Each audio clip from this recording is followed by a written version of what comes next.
नमस्कार दोस्तों, स्वागत है आपका मेरे चैनल HPRS प्रोडक्शन पर। यदि आपने पहले से ही इस चैनल को सब्सक्राइब किया हुआ है तो लाइक और शेयर ज़रूर करें। यदि पहली बार आए हैं तो कृपया सब्सक्राइब ज़रूर करें व शेयर व लाइक भी करें।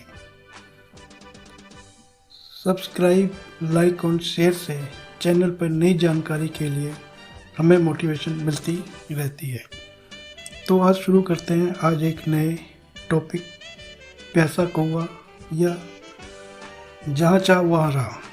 मानव हो या पशु पक्षी, सभी हर जन्म में कुछ ना कुछ पाने के लिए ललायत या प्यासे या इच्छुक रहते हैं।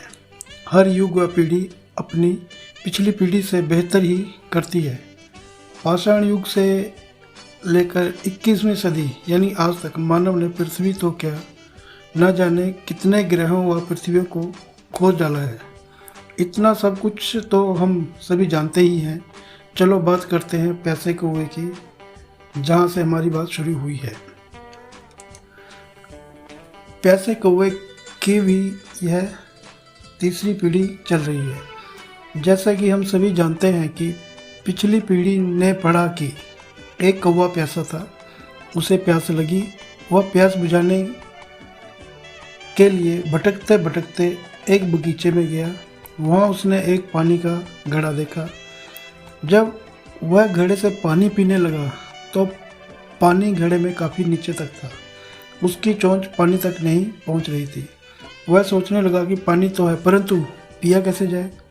वह यह सोच ही रहा था कि उसकी नज़र घड़े के आसपास पड़े कंकड़ पत्थरों पर पड़ी। उसने सोचा कि यदि मैं इन्हें घड़े में डालूं तो पानी ऊपर आ सकता है। उसने कुछ देर तक कंकरों को घड़े में डालने के लिए मेहनत की और थोड़ी देर में पानी घड़े से ऊपर आ गया।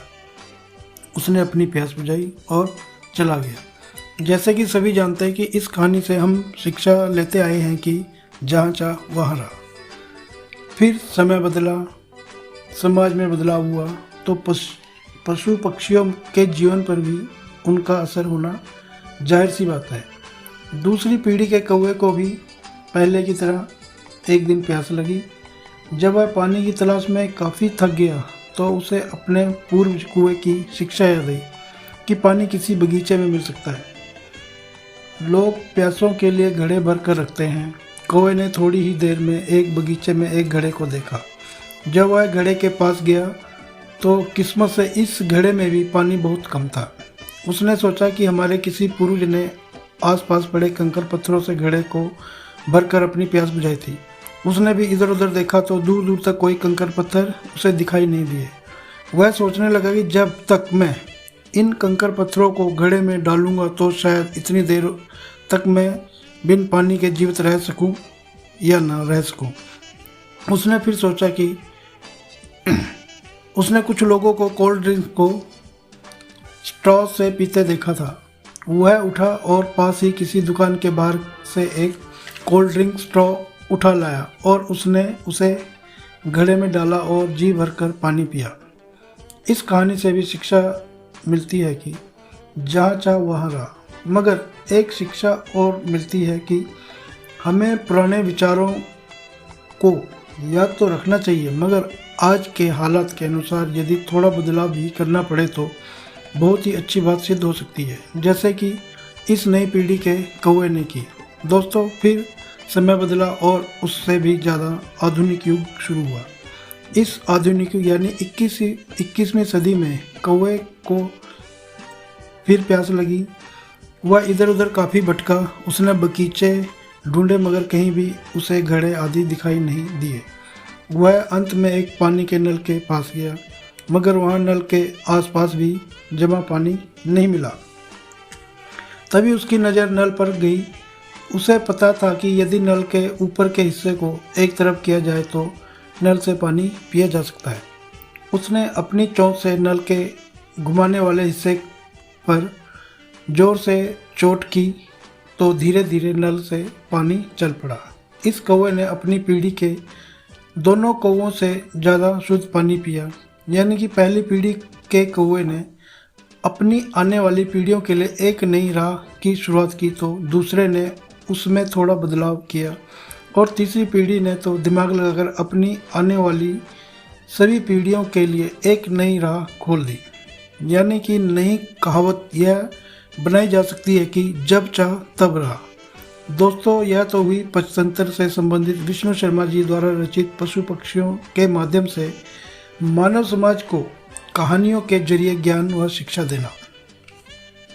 जैसे कि आप जानते ही हैं कि मैं एक डायरेक्ट सेलर हूँ और डायरेक्ट सेलिंग से भी जुड़ा हूँ, जिसका नाम RCM बिजनेस डायरेक्ट सेलिंग है।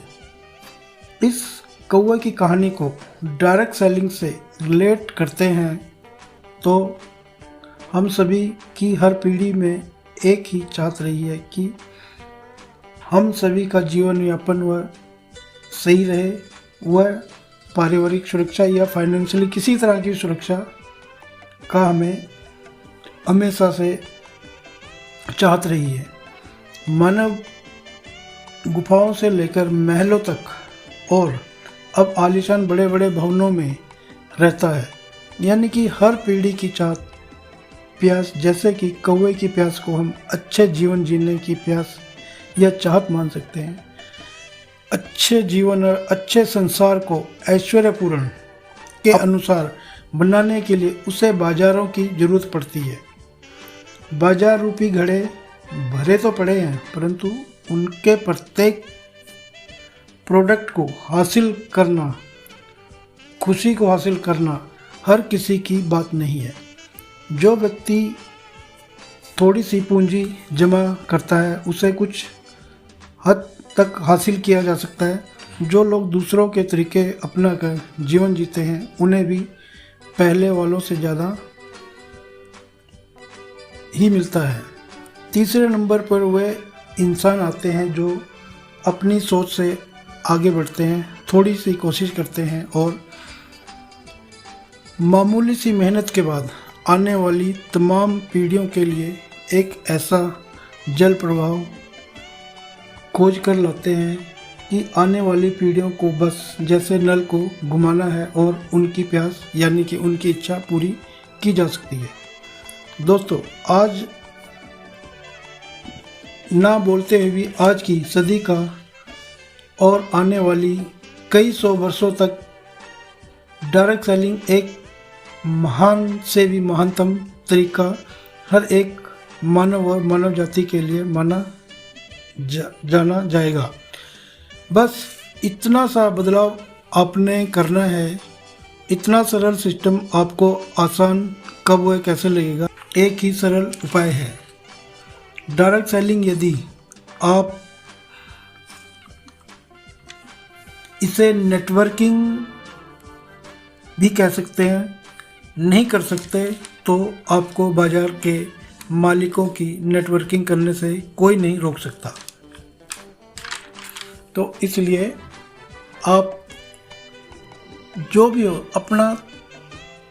अपने कीमती समय से जो भी आप काम कर रहे हैं उसके साथ साथ अपने डायरेक्ट सेलिंग के नेटवर्क को ज़रूर बढ़ाएं। इसमें पैसे, मेंबर बनाना, चैन बनाना या एक दूसरे को जोड़ना मायने नहीं रखता। इसमें आज की तारीख में गवर्नमेंट गाइडलाइंस के अनुसार एक चीज़ मायने रखती है कि आपके घर में शुद्ध प्रोडक्ट का आना और शुद्ध प्रोडक्टों के प्रयोग से आपके परिवार को पूरी तरह स्वस्थ मिलता है। तो धन्यवाद।